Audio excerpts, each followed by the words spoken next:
नमस्कार। रानी की ज़ुबानी में आप सभी का बहुत बहुत स्वागत है और मैं सभी का आभार व्यक्त करती हूँ कि उन्हें मेरी लिखी हुई स्वरचित कुछ कविताएं जो मैंने आप लोगों के समक्ष रखी आपको अच्छी लगी। मैं आपका बहुत बहुत आभार व्यक्त करती हूँ, शुक्राना व्यक्त करती हूँ। आज का जो मेरा विषय है वह है कहना ज़रूर। ये भी आप ही की तरह जो जिस चीज़ के लिए मैं आभार व्यक्त कर रही हूँ और मैं इस बात को का आप लोगों को शुक्राना भी करती हूँ, और ये कविता उसी पर आधारित है कि हमें किसी भी चीज़ की देरी नहीं करनी चाहिए किसी को शुक्राना या आभार व्यक्त करने के लिए। हमारे जीवन में बहुत सी मौके मिलते हैं किसी का आभार शुक्राना करने के लिए, किसी का धन्यवाद करने के लिए, परंतु कई बार ऐसा होता है कि हम चाहते हुए भी उनको आभार व्यक्त नहीं कर पाते, और कारण चाहे कोई भी हो, लेकिन मौका कई बार इस तरह से निकल जाता है हाथ से कि हम उनका शुक्राना या उनका आभार व्यक्त नहीं कर पाते। तो दिल में हमेशा ये खटकता है कि ओहो, मैंने उनका शुक्राना नहीं किया, उन्होंने मेरी इतनी मदद करी या उन्होंने मेरा साथ दिया, उसका मैंने उनको शुक्र या मेरे लिए कुछ किया तो उसका शुक्राना ना कर सका। लेकिन जब समय निकल जाता है उसके बाद अगर आप कुछ भी करो तो वो उसका कोई उतना महत्व नहीं रहता जितना उसी वक्त पे कहने से हो जाता है। जो दिल की है बात वो दिल में ही रह जाती है और बाद में हम पछताते हैं क्योंकि मैंने ये काम क्यों नहीं किया। और जो अपने भाव उस वक्त पे होते हैं वो बाद में चाहे आप जितना मर्जी कोशिश कर लो वो भाव कभी भी वैसे नहीं आ सकते।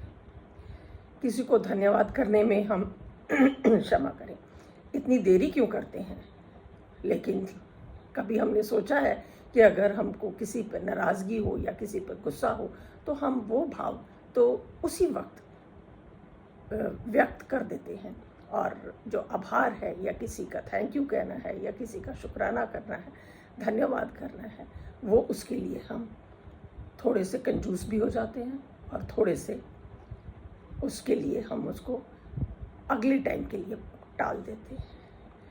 परंतु जो वक्त है वो तो किसी के लिए नहीं रुकता, वो तो आगे बढ़ जाता है और उसकी अहमियत, जैसे मैंने आपको बताया कि उसकी अहमियत भी ख़त्म हो जाती है। आभार व्यक्त करने से रिश्ते भी मजबूत होते हैं और ना करने से कई रिश्ते ख़त्म भी हो जाते हैं। जीवन में अगर आप खुश रहना चाहते हैं तो जिसने भी आपके लिए कुछ भी किया हो, थोड़ा किया हो, ज़्यादा किया हो, उनका आभार जरूर व्यक्त करें, और ये आपका व्यवहार जो है सभी को बहुत पसंद आएगा भी। इसीलिए कहते हैं ना कि शुक्राना, आभार व्यक्त करना के लिए कभी देरी नहीं करनी चाहिए, और अगला पल हमको मालूम नहीं कैसा होगा और हम कर पाएंगे कि नहीं कर पाएंगे ये भी हमको मालूम नहीं, और दिल में एक कशिश सी रह जाएगी। और उसी के लिए उसी वक्त पर अपने, जब आपको लगता है किसी ने आपके लिए कुछ किया है, अपने भाव उसी वक्त व्यक्त करें तो जो सुनने वाला है, जिसने आपके लिए कुछ किया है, उसको भी बहुत खुशी होगी और आपको भी बहुत खुशी होगी। जाहिर है आपको भी खुशी होगी किसी का आभार, किसी का धन्यवाद देते हुए भी।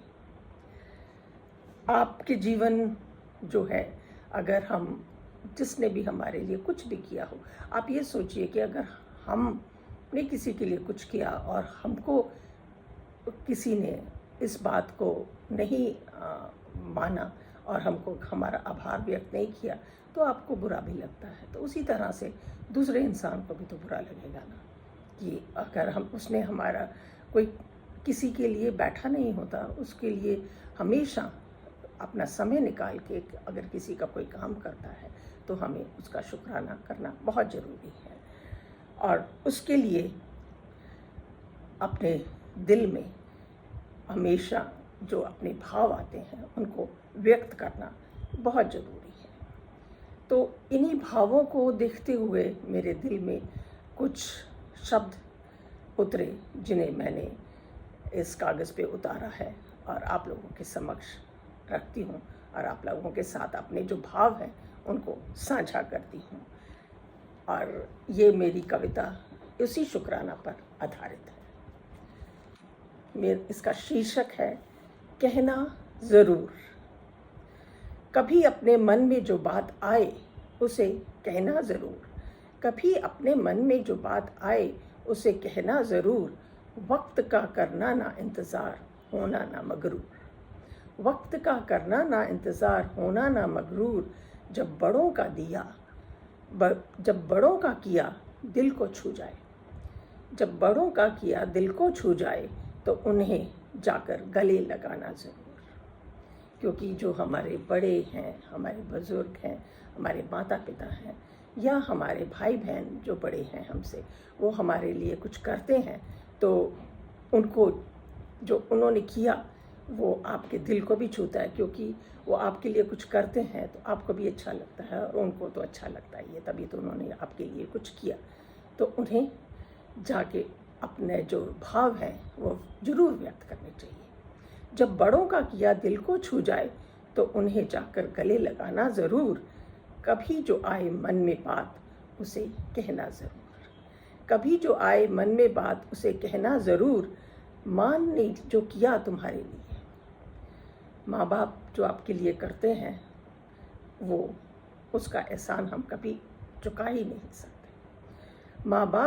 माँ ने जो किया तुम्हारे लिए उन हाथों को चूमना ज़रूर। वो तुम्हें खाना देती है, वो तुम्हारे हर काम, कोई ऐसा काम नहीं है जो माँ तुम्हारे लिए नहीं करती।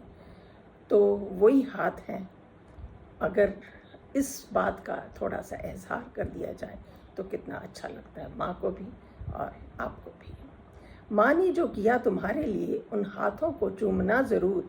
कभी जो आए मन में बात उसे कहना ज़रूर। कभी जो अपने मन में जो बात आए उसे कहना ज़रूर। कभी जब भी सुकून के पल मिले, जब भी सुकून के पल मिले उससे गुज़रना ज़रूर। जब भी सुकून के पल मिले उससे गुज़रना ज़रूर। कभी जो मन में बात आए उसे कहना ज़रूर। तुम व्यस्त हो पर दूर नहीं। कई बारी होता है कि बच्चे दूर होते हैं, व्यस्त होते हैं, लेकिन उनको अपने माता पिता को या अपने बड़ों को ये एहसास दिलाना बहुत ज़रूरी होता है कि हम व्यस्त हैं लेकिन हम आपसे दूर नहीं हैं। आप एक आवाज़ लगाओगे हम आपके पास होंगे तो उनको कितनी खुशी मिलेगी। तुम व्यस्त हो पर दूर नहीं, ये बतलाना ज़रूर। कभी जो आए मन में बात उसे कहना ज़रूर। जड़ें कितनी भी गहरी हों, रिश्तों का इजहार करना ज़रूर। जड़ें कितनी भी गहरी हों, तुम्हें लगे कि हाँ हमारे रिश्ते बहुत मजबूत हैं, तो उनको व्यक्त करना, उनके आपके जो रिश्ते हैं, जो मजबूत रिश्ते हैं, उनको व्यक्त करना भी तो ज़रूरी है ना। जड़ें कितनी भी गहरी हों, रिश्तों का इजहार करना ज़रूर। कभी जो मन में आए बात उसे कहना ज़रूर। भरोसा नहीं वक्त का छूट जाए कब किसका साथ। भरोसा नहीं वक्त का छूट जाए जब किसका साथ। तबादला हो जाए दिल से या दुनिया से किसी का, उससे पहले कहना ज़रूर। तबादला हो जाए दिल से या दुनिया से किसी का, उससे पहले कहना ज़रूर। कभी जो आए मन में बात उसे कहना ज़रूर। ना करना वक्त का इंतज़ार, ना होना मगरूर। कभी जो आए मन में बात उसे कहना ज़रूर। मैं आपको भी, सभी को मैं कहना चाहती हूँ कि आप लोगों के भी मन में कभी कोई बात आती है या किसी का आप आभार या कोई चीज़ आपको अच्छी लगे किसी की, और उसकी प्रशंसा करना भी आपका एक बहुत बड़ा कर्तव्य है, ताकि आपके रिश्ते और मजबूत हों और आप एक दूसरे के प्यार के साथ जरूर बंधते जाएं। आशा करती हूँ कि आपको मेरी ये कविता पसंद आई होगी। अगली श्रृंखला में एक और कविता के साथ आप लोगों के समक्ष फिर हाजिर होंगी। तब के लिए नमस्कार, धन्यवाद।